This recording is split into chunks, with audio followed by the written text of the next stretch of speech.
Muito boa tarde para você que está acompanhando o primeiro episódio do nosso podcast Politicamente Incorreto. É isso mesmo. Para você que está em todo o Brasil, no mundo, esse é o podcast oficial do site AC Notícia 68 e o nosso primeiro convidado de hoje, Dr. Júnior Nascimento. Ele que é médico, na verdade ele é dentista. Ele é criador de cavalo, ele agora é aspirante a político, né? E também ele é influenciador digital, mas diz que não é. Ele não gosta desse termo influenciador digital. Correto? Doutor Júnior Nascimento. Obrigado pelo convite. Seja bem-vindo. E para a gente começar a conversar aqui, eu queria saber do senhor assim, como surgiu no mundo digital, né? Porque o doutor, o médico, o dentista já há algum tempo já trabalhava, desde 2020, o senhor falou, foi? Desde 2020, consultório particular. Como é que surgiu a ideia de o senhor aparecer no cenário político? Olha, assim, a terminologia mais adequada que eu poderia utilizar era que foi um acidente, foi acidental. Foi acidental, eu não busquei hoje aspirar a ser político, né? Busquei com essa finalidade específica, mas a gente começou a produzir um certo conteúdo nas redes sociais, também reivindicatórios, falando sobre os problemas da cidade. Então muita gente aderiu a nossas redes sociais, está gostando do trabalho. Então a gente busca um mandato hoje, estamos estudando buscar um mandato hoje para que nós possamos ser mais úteis para a sociedade, né? Ter as ferramentas que um mandato, através da outorga do voto, pode fornecer para uma pessoa exercer um trabalho fiscalizatório, etc. Eu gostei assim quando o senhor me falou que não queria ser atrelado a ser influenciador digital. Mas, se eu não me engano, foi em 2024, o senhor, pelas redes sociais, teve a ideia de esconder um dinheiro ali na rotatória da Van. E o senhor falou, escondi o dinheiro tal da Fé, o Acre, o Rio Branco inteiro estava lá. Né? Queira ou não queira, isso é influenciar digitalmente. Cara, na verdade, o que foi que eu busquei? Busquei simplesmente fazer uma brincadeira, né? Fazer uma brincadeira sem maldade nenhuma. Acho que quando a imprensa começou a noticiar sobre a questão, ela começou a noticiar de forma descontraída. Aí entrou a Prefeitura de Rio Branco, querendo marginalizar uma coisa que nem de longe passou a ser um ato criminoso, né? Então, aquela brincadeira da rotatória, ela simplesmente foi uma brincadeira onde eu tirei dinheiro do meu bolso para fazer uma brincadeira, um ato descontraído mesmo, sem maldade nenhuma. Teve os seus excessos, algumas pessoas se excederam, mesmo eu não tendo falado para cavar, isso, aquilo, aconteceu, tudo bem.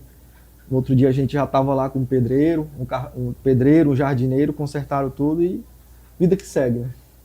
O senhor falou que a prefeitura tentou marginalizar. Foi. E a gente nota, eu não sei se o senhor concorda, que algumas atitudes que são legítimas até, por exemplo, uma brincadeira, ela é legítima. A prefeitura tenta marginalizar. Eu lembro-me do primeiro ano de mandato do atual prefeito, da atual gestão, que durante uma manifestação na EMURB, dos trabalhadores da EMURB, dos garis, né? Dos garis, eles foram marginalizados, foram agredidos. O que o senhor acha que a prefeitura poderia ter feito e não fez a esse caso? Eu acho que o prefeito ele é muito ausente na cidade no tocante a dialogar com a população nos bairros, a dialogar com o trabalhador. A gente vê só o prefeito nas principais obras da cidade, as que não estão paradas, falando de obra, falando de projeto, mas quando se trata de um prefeito que possa ser presente na comunidade, seja lá quando tem uma enchente, seja lá quando tem qualquer outra intercorrência, é imprescindível a presença do representante do Poder Executivo Municipal, você não vê ele lá. É tanto que as pessoas fazem um ato de manifestação, todo mundo está lá, menos ele como líder. Ao meu ver, o prefeito da nossa cidade, ele não tem o zelo pela palavra de líder, porque muitas pessoas pensam que liderar é se assentar numa cadeira e dizer que é o representante. Não, liderança não é cadeira, liderança é comportamento. E a gente vê que o prefeito da nossa cidade, ele não se comporta como um verdadeiro líder da comunidade. Sobral fecha a rua, moradores fecham estradas, todo mundo exige a presença do prefeito, todo mundo vai, manifestante, a polícia, fazer a segurança, menos ele comparece. Então tá entendendo? Então, respondendo a tua pergunta de forma bem objetiva, o que ele poderia ter feito ali é ter comparecido, dialogado e não ter pedido para o BOP ou outra força de segurança ter ido lá resolver o litígio. Porque ele mesmo gravou um vídeo falando, quem mandou a polícia lá foi eu, o prefeito Tião Bocalon. Entendeu? Ele pediu para fazer isso. Tem um vídeo dele, tá circulando nas redes sociais. É ele falando, não sou eu que estou dizendo. Então, o que ele poderia ter feito nessa situação dos garis era ter ido lá, dialogar respeitosamente com os trabalhadores. Não compareceu e, segundo ele mesmo, mandou a polícia lá resolver. Teve spray de pimenta e o resto você já sabe. O interessante, tu entrou num assunto muito, muito legal de ser abordado, é que toda manifestação, qualquer manifestação que a gente tem visto aí nessa atual gestão, é tratada como politicagem. Você já prestou atenção? Os moradores fecharam a estrada ali da Vilac, que vai para Vilac. Aí ele falou, eu não vou aceitar a pressão porque isso é politicagem. Os caras reivindicando o acesso ao ramal. Pois é, desde o advento da Constituição Federal de 88, as manifestações, esses atos democráticos, eles encontram amparo constitucional. Manifestação pacífica, sem ninguém estar com arma de fogo, outro tipo de violência. Inúmeros exemplos de manifestações pacíficas que já aconteceram na nossa cidade que a gente não teve a presença do prefeito. Ele tem aquilo ali não como uma oportunidade de dialogar com as pessoas, mas na visão dele, aquilo ali é um desafio que a população está fazendo contra ele. Na verdade, não é. Aquilo ali é uma oportunidade para ele ir lá, resolver com as pessoas pessoalmente.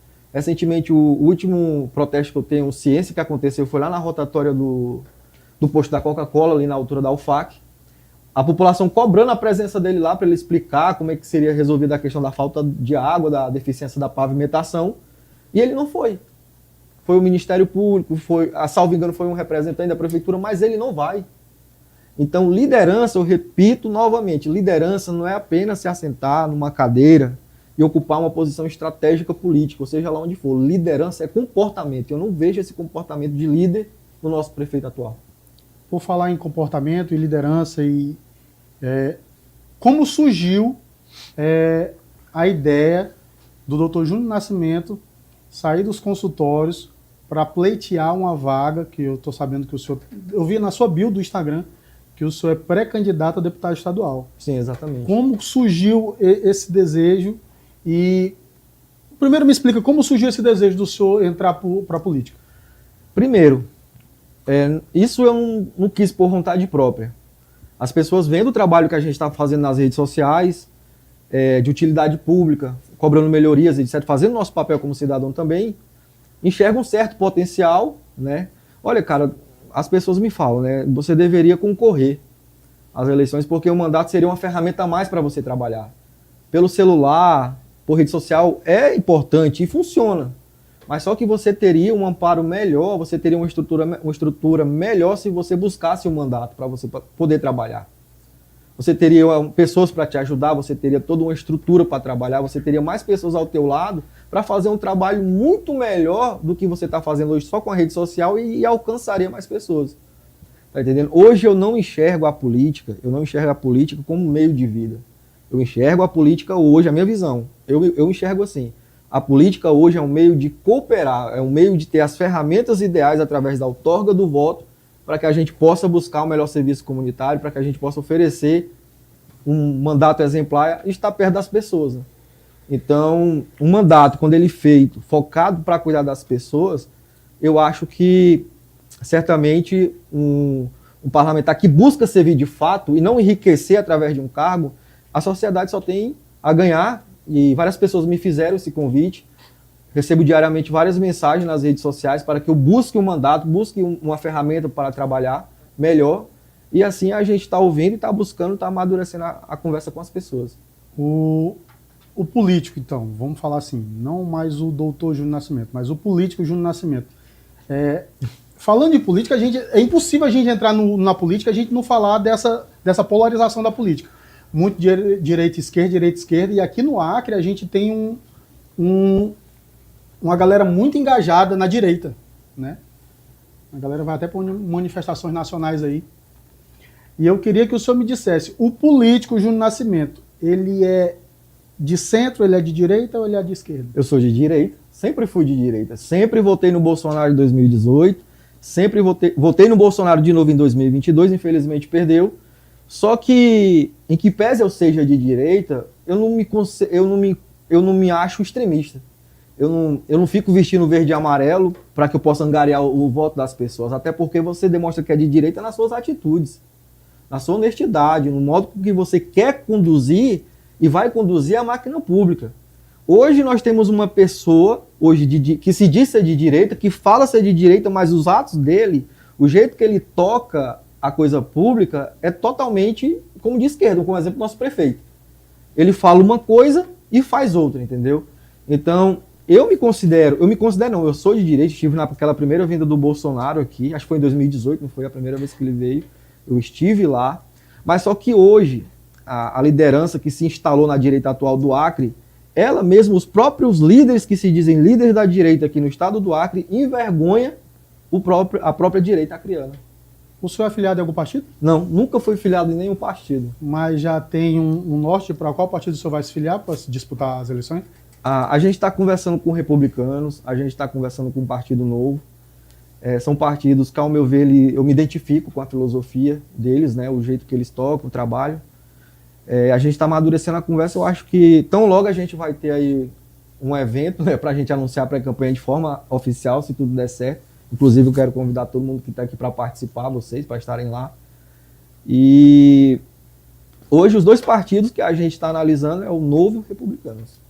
E você que está acompanhando a gente pelo YouTube, você pode fazer suas perguntas, já tem algumas aqui, e eu vou perguntar. Se você colocar sua pergunta aqui, a gente vai ler. Eu quero ler aqui uma pergunta para o doutor, feito por XGagoAC. Ele colocou aqui, o nick dele é XGagoAC.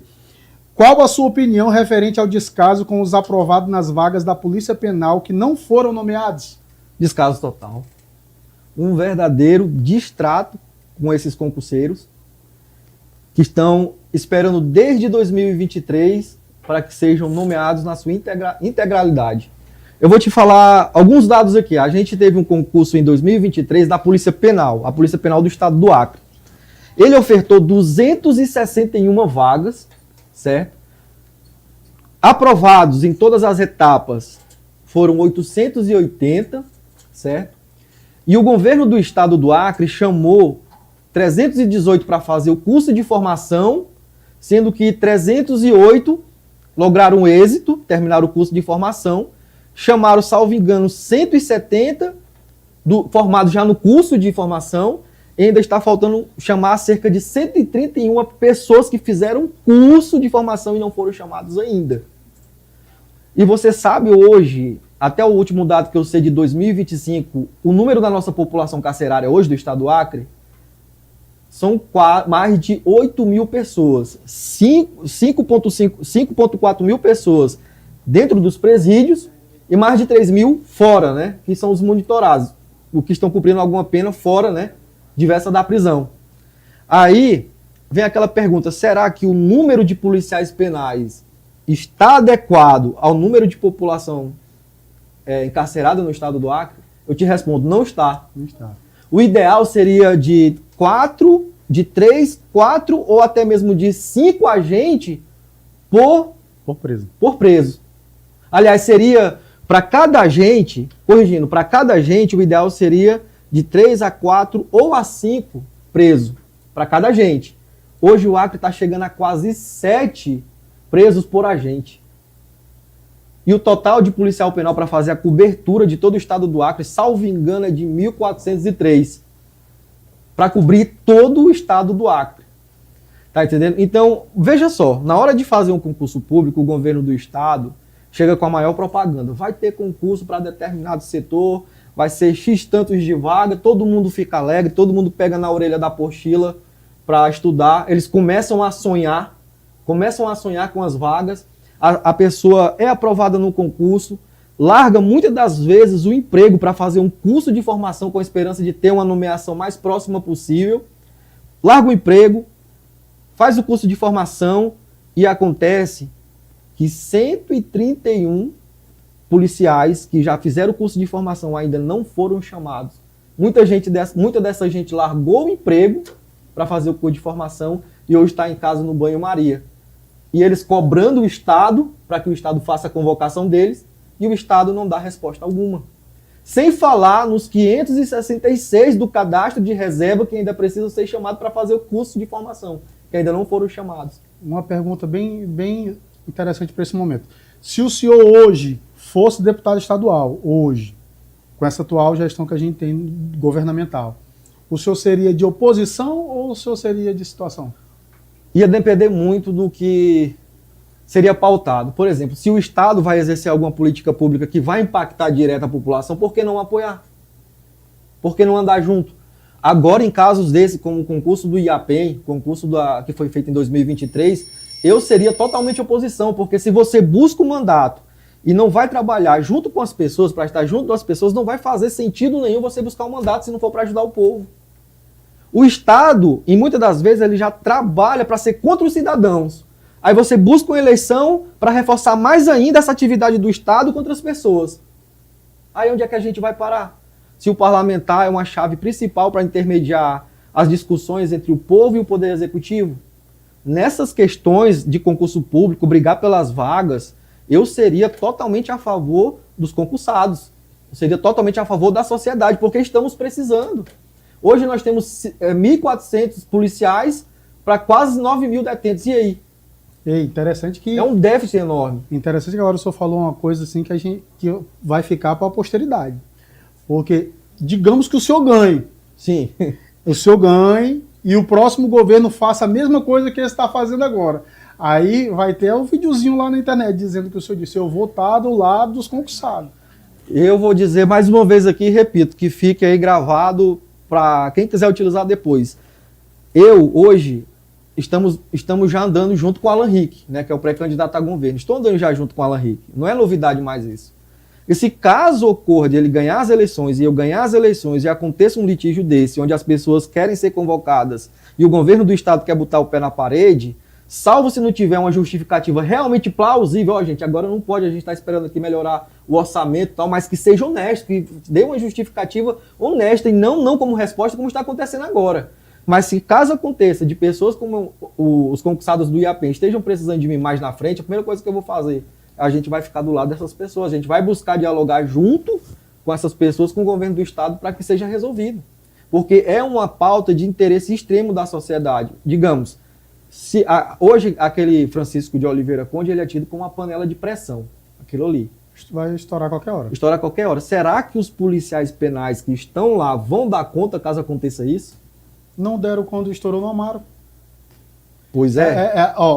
Aí a incompetência do profissional não é quantidade, é quantitativo. Não tinha profissional suficiente para dar conta. Aí o governador do estado, ele tece uma fala sobre essa questão de concurso, dizendo o segundo, o Gladys Camille falou, parece que só existe o pessoal do IAPEM. Não existe apenas os concursados do IAPEM, existe uma necessidade social para que esses policiais penais que já fizeram um curso de formação e que estão no cadastro de reserva se formem e tomem posse. Porque é uma necessidade. É uma necessidade. Então, não é que só existe a galera do IAPEM. Existe uma necessidade, existe uma questão de segurança pública que precisa ser priorizada. Então, não existe só os concursados do IAPEM para pleitear e buscar a convocação deles. Existe uma necessidade social. E o povo aqui está engajado no YouTube. E todo mundo falando de concurso, tá? Uma pessoa aqui com nick pés satisfatórios. Cada nick legal, cara. Diz assim: boa tarde, doutor Júnior. Qual a sua opinião sobre os aprovados da segunda e terceira fase do concurso da educação que não foram nomeados enquanto todas as outras fases foram, incluindo o ICR? A gente está falando de uma área tão fundamental para a formação do cidadão que é o professor, né? Aí... eu volto aqui naquela mesma fala que falei a Lures aqui anteriormente.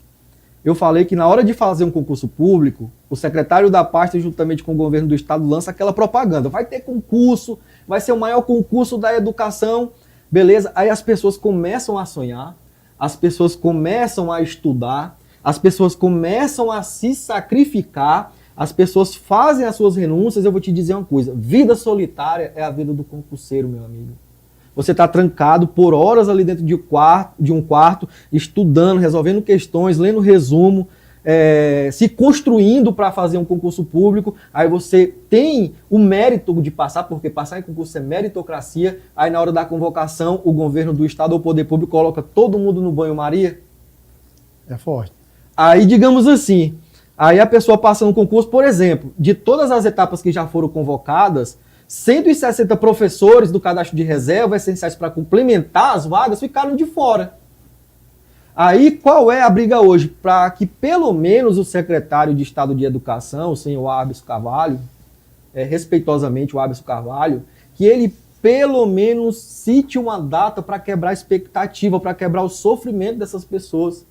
Porque enquanto não houver uma data para que essas pessoas comecem a sonhar, comecem a se programar para tomar posse, essas pessoas vão ficar dominadas pela ansiedade, muito delas pela depressão, muito delas com falta de dinheiro querendo trabalhar, elas estão querendo trabalhar, elas não estão querendo nada de graça do Estado. Elas passaram no concurso através da meritocracia e tudo que o governo precisa fazer é honrar com cada etapa, com cada número constante no cronograma de convocação dessas pessoas. Então, pelo menos, Árbitro Carvalho, mesmo que não seja possível convocar agora de imediato, e educadamente eu lhe peço, dê pelo menos uma data para que essas pessoas tenham ciência, para que elas quebrem a expectativa e já tenham ciência de quando pelo menos vai haver uma convocação, né? Eu quero agradecer aqui nessa câmara, eu quero agradecer as pessoas que estão ao vivo agora acompanhando a gente.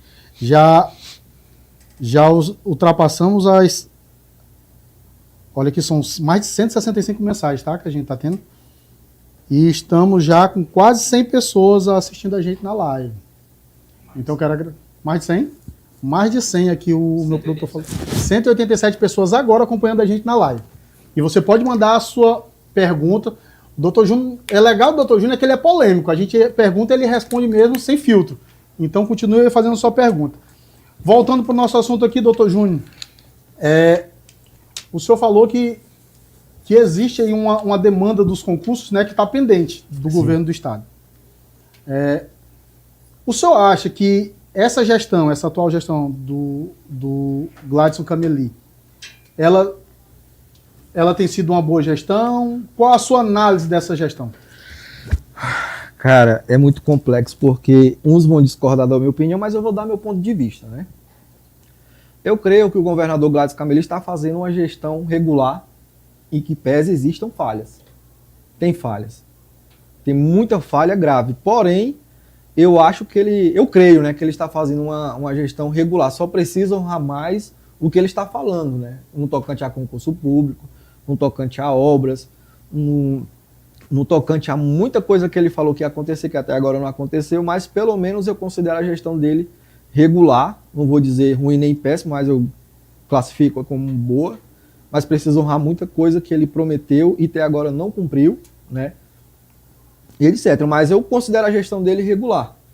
Tirando essa parte de concurso que ele precisa honrar demais com que ele falou e os concursos que estão andando em andamento, eu considero a gestão dele como regular. Porém, uma coisa está maculando muito, que é a questão da Ptolomeu, né?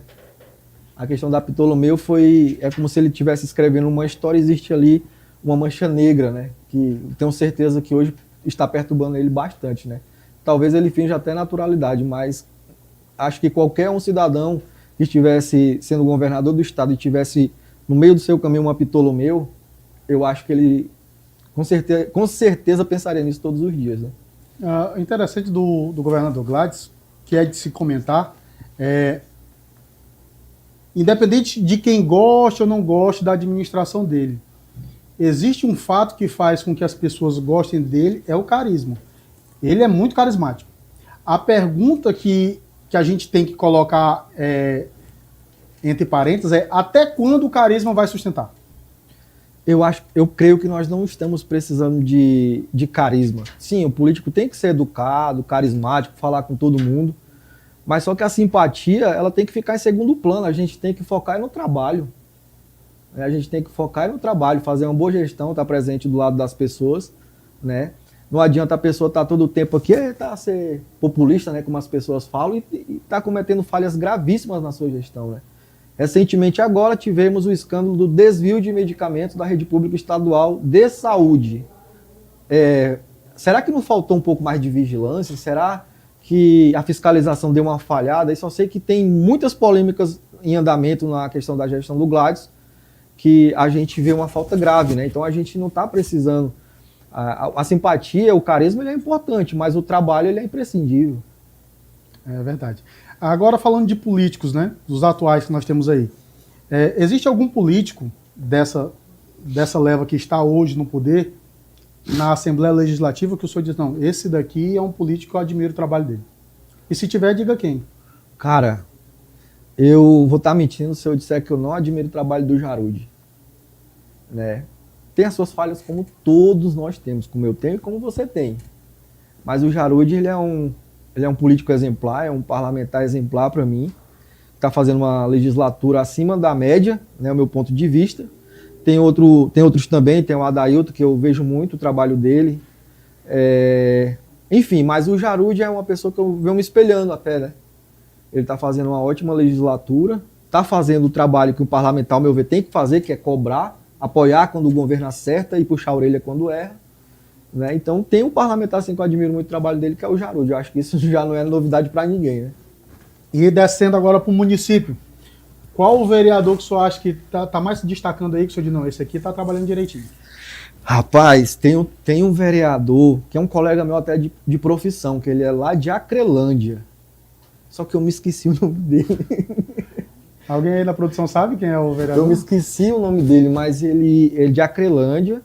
Ele está fazendo um excelente trabalho lá, está dialogando muito com a bancada federal para conseguir recursos e melhorias lá para Acrelândia.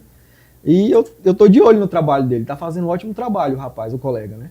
E na Câmara dos Deputados? Você fala no âmbito federal? No âmbito federal. Qual o acreano que o senhor vê lá que tem mais destaque? Cara, eu vejo assim 2 parlamentares, para não citar apenas um. Um é o Roberto Duarte e a outra é a Socorro Nery. A Socorro Nery tem feito uma legislatura muito boa, com pautas importantíssimas, com projetos de lei aprovados que têm um grande peso de importância na sociedade. E o Dr. Roberto Duarte também está fazendo um excelente trabalho no tocante a projeto, fiscalização da BR-364, né? Está andando muito na BR-364, cobrando o governo federal no tocante a essas melhorias. Então, eu cito o Roberto Duarte e a Socorro Nery como exemplo na bancada federal. E de senador, já quero logo adiantar, o Alan Rick também está fazendo um excelente trabalho. Rapaz, eu não sou puxa-saco, vou logo avisando, mas a gente acompanha, a gente tem um site de notícia e a gente acompanha muito o trabalho dos políticos, né? Socorro Nery e Alan Rick estão trabalhando muito. Verdade. Estão indo a passos largos dos outros, né? A gente estava falando agora de operações da Polícia Federal e tal.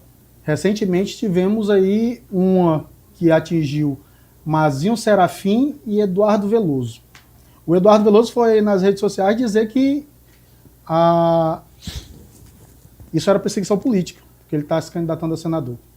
O senhor vê isso como uma operação da polícia mesmo, uma operação policial ou uma operação politiqueira? Olha, as investigações trouxeram em seu bojo algo bastante interessante que deve ser observado e jamais desprezado. Primeiro, a Polícia Federal, a Controladoria Geral, inclusive, alegou, né, que foi uma emenda de quase R$1 milhão, 901 quebrado, foram pagos apenas 300 e poucos mil e de forma adiantada. É aqui onde surge a questão que desencadeou essa investigação, ao meu ver. Porque se você faz uma emenda parlamentar do tipo PIX, né, que a Controladoria também parece que instaurou um procedimento para investigar e fazer auditoria em mais de 4 mil emendas, né, dessa espécie, que é a emenda PIX.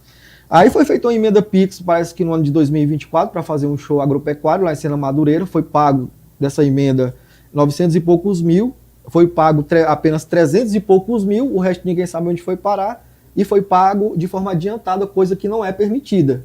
Aí o resultado, o nosso Estado, mais uma vez, sendo envergonhado na esfera nacional, na imprensa nacional, por causa de um parlamentar, né? Ele alega que não tem culpa, que ele seguiu o trâmite legal da liberação da emenda e que eventual malversação desse recurso foi feito já lá dentro do Poder Executivo. E isso é quem vai dizer, vai ser as investigações, né? A gente tá no ano eleitoral, todo mundo querendo ser governador, né? E como é que o senhor vê essas articulações políticas em torno do governo. Porque, na realidade, o que eu enxergo? Eu, particularmente, opinião pessoal. O Alan Rick está aqui, aí tem o Gladys Cameli articulando entre Maílza, Bocalon e Massobitá. Tive uma informação no final do ano passado, que a gente não pode noticiar porque é informação que não é oficial, é extraoficial. Mas rolou um burburinho nos bastidores do Planalto que o candidato oficial do Gladys não seria nem Maílza nem Bocalon, seria o Massobitá. Rapaz, eu não sei quem falou Aí isso. eu digo, rapaz, se isso acontece, isso embaralha toda a nossa cabeça. Correto? Eu creio que isso está fora de conjectura. Tu acha que tá fora? Eu creio que está fora de conjectura. Eu creio que o Massobitá está focado na reeleição dele para Senado. Né? E, naturalmente, como o Gladys diz, eu creio que tem uma estratégia aí, mas eu creio que o Gladys esteja focado mesmo na reeleição da Maílza. Né? Que ele diz que a substituta natural dele, né, quem está herdando atualmente o apoio dele. Mas eu me levanto aqui alguns questionamentos a respeito disso. Será mesmo que a Maílza Assis vai ser capaz de levar as eleições junto com o Alan para o segundo turno? Tem aqui um paradigma. Disseram que a negociata foi o seguinte, eu vou falar porque simplesmente é no âmbito da política, né? Já essas conversas já rodam há muito tempo. Já roda há muito tempo, que houve uma certa negociação nas épocas das eleições municipais entre o Bocalon e o Gladys, que é o seguinte, uma vez que a Maílza não seria capaz de levar para o segundo turno, o Gladys iria apoiar o Bocalon para que a prefeitura ficasse com o Alisson. Mas só que a gente vê publicamente que o Gladys Cameli está apoiando a Maílza Assis. Mas muita gente já me falou, olha, ele está apoiando porque ele sabe que ela não é capaz de levar para o segundo turno e de uma forma ou de outra ele vai cumprir o compromisso que fez com o Bocalon, que é de apoiar ele. E com isso a prefeitura ficaria livre para o Alisson Bisteni. Essa foi a negociata para que o Bocalon tivesse o apoio do Gladys. Rapaz, a gente entrou num assunto que eu tenho conversado com as pessoas a respeito de como eu enxergo isso. Porque para eu começar a entender o que passa na cabeça do Gladys, na hora de mexer as peças do tabuleiro, eu tenho que prestar atenção nas jogadas que ele fez anteriormente. Então vamos voltar lá para o último pleito para a prefeitura. Bocalon estava dentro do Progressista, foi convidado a se retirar do Progressista, porque o Gladys queria lançar o candidato dele, que era o Alisson. Eu lembro desse imbróglio. O Alisson não emplacou e o Gladys, como queria o poder, abre aspas, fecha aspas, encaixou o Alisson Bisteni na chapa do Bocalon, que ele tirou do partido dele, porque poderia vir com uma chapa híbrida. Viu os dois, Alisson e Bocalon, no mesmo partido, que nem é Maílza Assis e de Gladys Cameli. Mas não. Ele tentou emplacar o Alisson, não deu certo, botou ele como vice, e aí tem essa negociata para o Alisson. Tanto que o Alisson está apoiando a saída do Bocalon, que vou apoiar o Bocalon para o governo, por quê? Porque ele está de olho na cadeira. Se ele disser que não é, ele vai estar mentindo. Pois é, e qual foi a moeda de troca para que o Bocalon recebesse o apoio do Gladys? O apoio. Digamos, o apoio era sair justamente da... Eu te apoio, mas eu quero o meu vice lá, para que na metade do ano que vem você saia para governador e ele fique. Mas na realidade a primeira ideia nem era o Bocalon. Não era o Alisson. A gente viu o esforço do governo do estado em tentar emplacar a pré-candidatura do Gladys, do Alisson para prefeito. Só que na época da negociata não era o Bocalon o Bocalon não viria para prefeito, para governador, ele viria para senador. Ele viria para o Senado. Aí não sei o que aconteceu nos bastidores que mudou o foco dele para ir para o governo. Mas a ideia dele era essa, que tanto que ele teve uma briga com o Petecão, né? Que quebraram a aliança, porque ia concorrer com um cara que apoiava ele. Mas vamos lá. Qual é a minha visão desse daí? O Gladys apoia a Maílza, já o MDB está praticamente fechado, né, com a Maílza. Ainda não fechou de vez, porque ainda tem o Gladys ainda não disse sim. Mas se por um acaso o Gladys faz a mesma coisa que fez na prefeitura, apoia o Bocalon para prefeito e traz a Maílza como vice novamente, coloca o MDB numa sinuca de bico, porque os grandes nomes do MDB são contra o Bocalhon. São oposição do Bocalhon. Já pensou? O MDB está se aliando ao PP para apoiar a Maílza. E se a Maílza vem como vice do Bocalhon? Pois é, aí é onde a gente vê ela falando que ela não vai... Ela não aceita ser vice. Ela não vai aceitar ser vice. Ela não aceita ficar de segundo plano. Independentemente da candidatura do atual prefeito, ela disse que vai lançar a candidatura dela e pronto, acabou. Ela já disse isso, tá aí. Mas a pergunta é, a Maílza, dentro do progressista, ela tem essa autonomia para dizer assim, eu vou me lançar e... Não, quem manda é o Gladys. Pois é, mas o que a gente vê o Gladys se manifestando publicamente? Mas eu vi o Gladys se manifestando publicamente dizendo que era Alisson, era só Alisson. E da fé tava lá, é Bocalhon e Alisson. Assim, hoje o que se tem é muita especulação a respeito disso, né? Na realidade ele não falou nada ainda, né? A verdade a gente vai saber mesmo como é que isso vai caminhar de forma concreta e visível quando Abril tá bem aí, né? Ele lançou na rede social dele, ele falou assim, 2 candidaturas ou 1? Quando ele solta um negócio desse, ele chacoalha tudo. Porque basicamente ele disse aí, peraí, eu vou deixar a Maílza e o Bocalhon vir separado para ter uma aliança num segundo turno? Ou eu venho só com uma? Porque os números, a gente olhando os números que foram divulgados, a única formação que não permitiria que o Alan Rick ganhasse era se viesse o Bocalhon e a Maílza. Mesmo com a alta rejeição do Bocalhon, a aprovação dos dois unida ultrapassa o Alan Rick. Logicamente que daqui para lá tem muitas águas para rolarem, mas eu estou te falando assim no que foi divulgado. Os números que foi divulgado, se você pegar a aprovação do Bocalhon com a aprovação da Maílza e soma as duas, dá mais do que a aprovação do Alan. E o Alan ainda não tem um segundo nome, né? Pois é, mas me diz uma coisa, será que esse dado realmente vai fazer sentido? Porque a aprovação da Maílza é para a esfera do governo do Estado. E a do Bocalhon é para a esfera municipal. Será que não tem gente que aprova o Bocalhon e está aprovando a Maílza também, no meio desse contexto todo? Também, né? Pois é. Eu, assim, vendo o comportamento das pesquisas, né, independentemente da composição de chapa, como já fora dito, o Alan Rick tem projeção e tem potencial para vencer no primeiro turno, independentemente da composição partidária que eles façam, né? Eu acho que se vier Maílza e Bocalhon, ou Bocalhon e Maílza, eu acho que pelo menos um segundo turno vai rolar. Eu também creio que possa haver segundo turno, né? Possa ser que tenha o segundo turno. Mas, mais uma vez, eu cito a questão. Dizem que pesquisa ela não garante a eleição, né? Mas isso aí já dá um norte mais ou menos de como vai ser. As pesquisas davam uma certa vantagem pro Bocalhon, mas não tanto, mas quando foi no dia da votação ele foi eleito com 56% dos votos, né? Salvo engano. Vamos voltar agora para o Júlio Nascimento novamente. Então, me diga um negócio. O senhor está agora angariando entrar no ramo político. Essa entrada, digamos que o senhor não consiga ganhar agora para deputado estadual.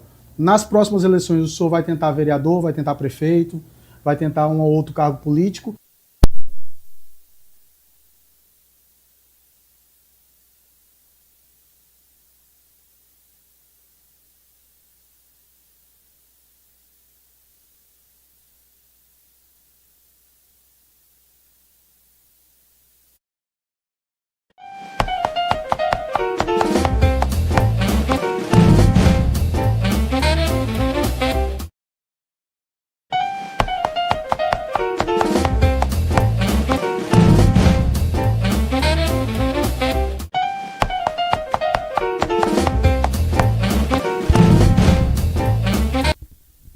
Oi, som.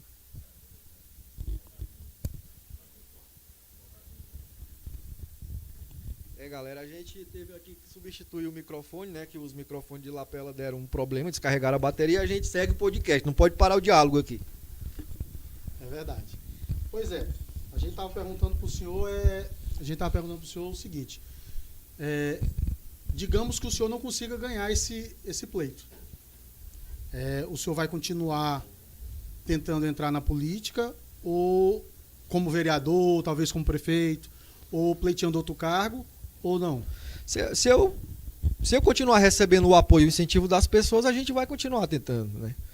Porque eu não busco a vida política para viver, até porque eu já sou muito satisfeito com a minha vida profissional. Eu estou buscando uma ferramenta através da outorga do povo para que a gente possa fazer um trabalho mais potencializado. É isso que eu estou buscando. Jamais eu pretendo viver do dinheiro público, de um cargo público, sendo agente público, não. Inclusive eu tenho até um planejamento de pegar eventual salário de parlamentar e investir em causas sociais, né? Eu não pretendo ficar com salário de parlamentar. Então eu busco um mandato, mais uma vez eu repito, eu busco um mandato para fazer um trabalho exemplar, não viver da política, né, do recurso, do dinheiro, de salário de parlamentar. Não vou largar minha carreira de cirurgião dentista, porque é possível conciliar a carreira de parlamentar com a do consultório. A gente sabe muito bem como é que é a carga de horário de um vereador, de um deputado estadual, então não vou abandonar a minha profissão de cirurgião dentista. Muita gente pergunta, se tu chegar a ganhar uma eleição para vereador, para deputado, tu vai abandonar teus pacientes? Cara, um trabalho tão bonito que já vem ter sido feito há muito tempo? Não. Eu não vou largar meus pacientes, eu não vou largar meu consultório odontológico. Eu vou conciliar as duas atividades, tiro um dia para fazer meus atendimentos, o resto dedico ao trabalho intramuros, na Assembleia ou na Câmara Municipal, e vou prosseguir fazendo o meu trabalho como dentista, porque é do meu trabalho que eu pretendo viver. Salário de vereador, salário de deputado, a gente vai fazer um planejamento para fortalecer causas sociais. Uma delas, que eu julgo bastante necessária e não teve uso da atenção plena dos nossos parlamentares, quer seja do Parlamento Mirim ou da Assembleia Legislativa, são os portadores de TEA, as nossas crianças autistas. É uma causa que foi praticamente abandonada por nossos parlamentares. Então eu pretendo um dia chegar, tá aqui o salário de parlamentar, bora procurar aí uma instituição sem fins lucrativos, e vamos pegar esse salário, vamos converter em material, vamos converter em equipamento para que essa instituição seja mais fortalecida e capaz de criar ou de cuidar de um portador de TEA, de uma pessoa com uma criança autista, né? Porque quando você cuida de uma criança autista, você não está cuidando isoladamente daquela criança, você está cuidando de todo o seio familiar que ela pertence. Só quem tem um filho portador de TEA em casa, o pai ou a mãe ou toda a família, sabe o quanto psicologicamente é trabalhoso, né? Porque é uma criança que necessita 24 horas, dependendo, né, do grau de suporte que ela necessite de um cuidado especial. Então hoje a gente precisa ter um cuidado muito grande, precisa ter um carinho muito grande com essa causa, que é a causa dos autistas, né?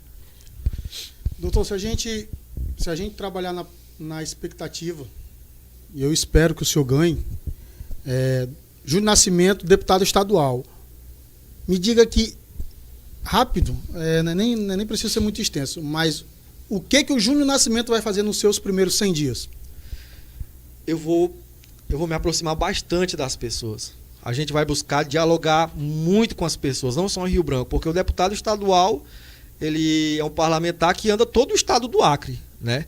Vamos buscar ouvir as pessoas, aquelas causas que foram deixadas de lado, as causas sociais, as pessoas que necessitam de, como é que eu posso dizer, aquelas pessoas que necessitam de apoio, que estão em situação de vulnerabilidade social, aquelas pessoas que vivem de algum benefício. A gente vai procurar dar uma atenção especial para essas pessoas, aquelas pessoas que não têm um emprego, não têm uma renda, junto com o projeto, junto com a execução dessas emendas, que é tão importante, que dependendo de onde você realoca essas emendas, ou aloca essas emendas, elas são capazes de fomentar o empreendedorismo local, fazendo com que surja mais geração de emprego e renda. E a gente pode muito bem focar um trabalho para gerar mais emprego e renda, né?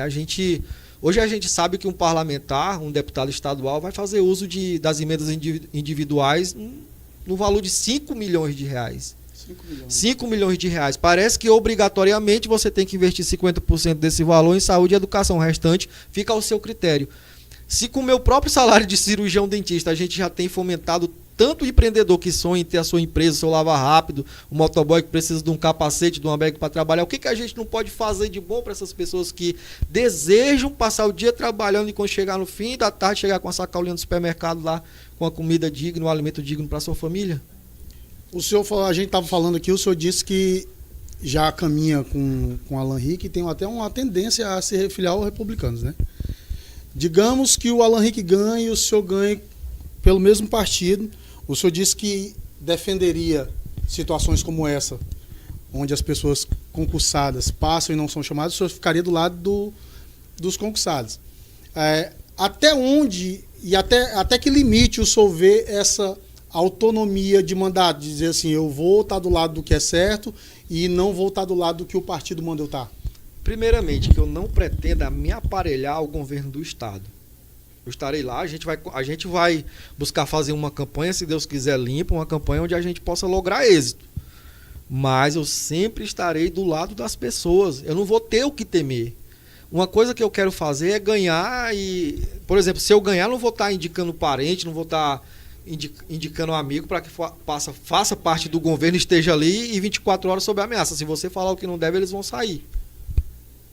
Entendeu? Isso está acontecendo muito. Hoje a gente tem a gente tem 2 dúzias de parlamentares, né, deputado estadual, 24. Acho que quase 19 ou 20 são base do governo. Aí a gente não vê um trabalho tão focado nas demandas sociais, no sentido de cobrar, porque se alguém fala alguma coisa que contraria o governo, no outro dia está lá no Diário Oficial do Estado, lá, a exoneração de cada um dos que o deputado indicou. É verdade.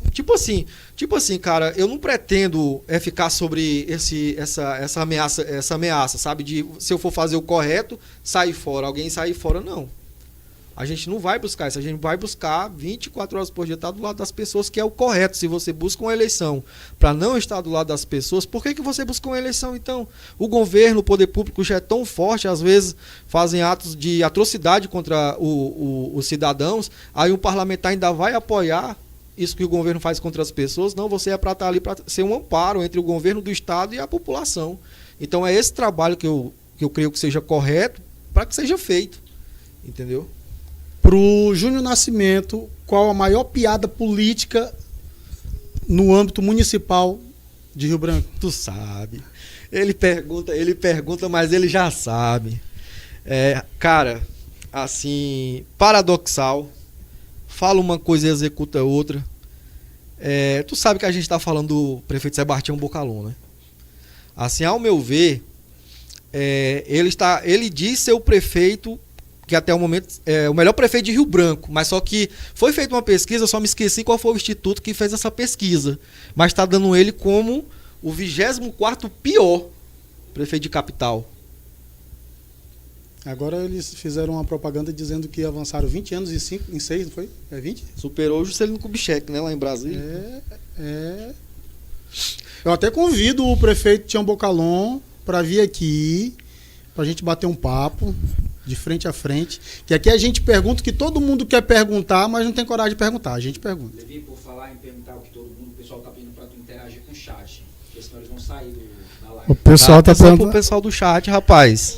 O pessoal tá pedindo para eu interagir aqui com o chat. Porque o nosso operador aqui também já vai sextar daqui a pouco, a cerveja dele já chegou. O pessoal aqui tá perguntando, ó, os pés satisfatórios. Como é que é? Olha o nome do nick, pés satisfatórios. Ele está perguntando se o senhor irá postar nas redes sociais essas perguntas e respostas. A finalidade desse podcast é a gente justamente produzir os trechos, né, que são os cortes, para que a gente possa postar nas redes sociais essas perguntas, essas respostas produzidas aqui, né? Pautas interessantes que a gente abordou aqui, a questão do concurso do IAPEM, a questão do chamamento do cadastro de reserva dos 160 professores que foram deixados nas 2 etapas de convocação. Acho que isso é imprescindível ser postado, né? Até porque é uma utilidade pública, é uma necessidade social. Professor na escola trabalhando e policial penal fazendo a guarda, trabalhando no âmbito do sistema prisional, né? Pessoal, vocês perguntam e eu vou fazendo a pergunta, só que a gente tem aqui muitas perguntas, mas todas elas estão falando a respeito das 2 mesmas situações, que são da educação, dos não convocados da educação e dos policiais penais. Se tiver uma pergunta nova, a gente pergunta, porque o Dr. Júnior já abordou a respeito disso aí. Voltando a essa questão das piadas. No âmbito estadual, para o senhor, politicamente falando, qual a maior piada no âmbito estadual? Isso não estou falando de Rio Branco só, estou falando do estado. Qual a maior piada? Em se tratando de político? Tratando de política. Cara, aí tu me pegou. Digamos que eu não tenho uma resposta exata no âmbito do estado, quem seja um político que eu possa adjetivar como uma piada, né? Não consigo, cara. Então eu vou fazer o seguinte com o senhor. A partir de agora eu vou fazer umas rapidinhas com o senhor. A gente já está perto de encerrar. Eu vou citar um nome e eu quero que o senhor dê um adjetivo para aquele nome. Não precisa nem explicar. É só dar o adjetivo, beleza? Tacle. Tião Bocalon. Mentiroso. Maius Assis. Cara, tu me pegou agora, ó. Só um adjetivo. Maius Assis, uma pessoa que está tentando construir a vida política dela, né? Gladson Cameli. Ptolomeu, Alan Rick. excelente parlamentar. Jarude. Excelente parlamentar. Heber Machado. Um amigo. Wagner Salles. Wagner Salles é o presidente do MDB. Eu não conheço o Wagner Salles. Eu não tenho assim uma visão mais apurada sobre o Wagner Salles. Joab Lira. Só me lembro do Gari, cara. A agressão do Gari era Só me lembro do Gari. na gestão dele, né? Deixa eu ver um nome aqui. Fernanda Sen. É um deputado estadual de Brasileia. Ela era prefeita de Brasileia. A Fernanda, né? Isso. Cara, eu não posso falar porque eu não conheci o trabalho da Fernanda. A gente se segue nas redes sociais, mas eu não tenho assim um conhecimento mais profundo para que eu possa adjetivar, né, a Fernanda. Aliás, a Fernanda deve estar acompanhando a gente. A Fernanda ficou por 2 mandatos. Ela foi vereadora e depois foi 2 vezes prefeita. E é muito bem visto naquela região, naquela regional ali. A regional do Alto Acre, ela é muito... O trabalho dela foi reconhecido, né? Doutor Júnior, a gente conversando aqui em off, na quarta-feira, a gente teve uma ideia do senhor desafiar quem seria o próximo convidado do nosso podcast. Quem o senhor colocaria aqui no paredão? O senhor vai dar um nome, pense bem, calma. Dê o nome, a gente vai entrar em contato com essa pessoa. Se ela topar, aí a gente vai ainda dizer, ó, foi convidado o doutor Júnior Nascimento. Foi nem da gente, não, é do doutor Júnior. Quem o senhor colocaria no paredão? Vamos colocar o nosso prefeito, o Tião Bocalon. Vamos convidar ele. Olha aí, Tião. E olha que hoje a gente tá tomando um cafezinho aqui, o café do Bocalon. O azulão. O azulão. Forte, menino. Pensa num café forte. Então, doutor Júnior, basicamente é isso. Muito obrigado pela sua presença. O nosso podcast Politicamente Correto é um oferecimento do Alto Posto Arena. E se você quiser ser o nosso patrocinador, entre em contato com a gente aí através do link da bio, que a gente vai aqui trazer mais pessoas e vamos colocar mais gente contra a parede. Hoje o Júnior Nascimento hoje foi excelente. Falou que você, na realidade falou que a gente queria saber, né? Um monte de gente perguntou. Vou ver aqui se tem alguma pergunta ainda aqui. Não tem, ainda estão falando muito do WhatsApp do portal. O WhatsApp do portal é 68 999485124. Mande sua pergunta e a partir das próximas a gente vai colocar o WhatsAppzinho aí no Caracteres para você poder entrar em contato. Então esse foi o seu Politicamente Correto. O site. Eu posso fechar com uma consideração final? Claro que posso. pode. Então, gente, a gente abordou aqui de forma bem lógica a questão dos concursados do IAPEN, da Polícia Penal e da questão do Estado, dos professores, né? Então eu queria aqui para que o governo pudesse se sensibilizar com essa questão dos policiais penais e dos professores, porque a gente está falando de uma área tão importante que é a questão prisional, né, dos encarcerados e também da construção dos nossos cidadãos, que são os professores. Então, por favor, se sensibilizem. Secretário Abson, dê uma data para os professores e que o governador possa ter um olhar mais carinhoso. Não é que só exista os concursados do IAPEN. Há uma necessidade social nessa questão da segurança pública, ela precisa ser sanada. Você ouviu aí o doutor Júnior Nascimento. Eu ia esquecendo, mas não vou esquecer. Eventos e Leilões, também é nosso patrocinador aqui do Politicamente Incorreto. Aquilo que você quer saber, mas não tem coragem, manda a pergunta pra gente que a gente pergunta. Até sexta-feira que vem, às 16 horas. Valeu, gente. Obrigado.